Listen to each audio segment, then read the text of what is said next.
প্রধান উপদেষ্টা ডক্টর ইউনূসকে জাতীয় নির্বাচনের আগে গণভোট আয়োজনের দাবি জানিয়েছেন জামায়াত ইসলামীর সেক্রেটারি জেনারেল অধ্যাপক মিয়া গোলাম পরওয়ার।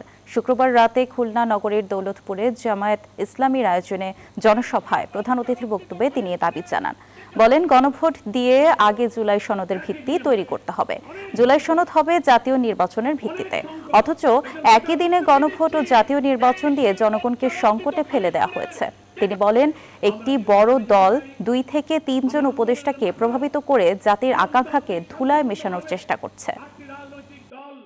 আমরা পিআর পদ্ধতির যে দাবি করেছিলাম, প্রথমে তো ঘোষণা দিয়েছেন আপনি প্রধান উপদেষ্টা হিসেবে, আপনি ন্যাশনাল কনসেনসাস কমিশনের চেয়ারম্যান হিসেবে অধিকার আছে আপনি এই ঘোষণা সংশোধন করে জাতীয় নির্বাচনের আগে গণভোটের তারিখ ঘোষণা করুন। তা না হলে জাতিকে একটা সংকটের মধ্যে আপনি ফেলে দেবেন।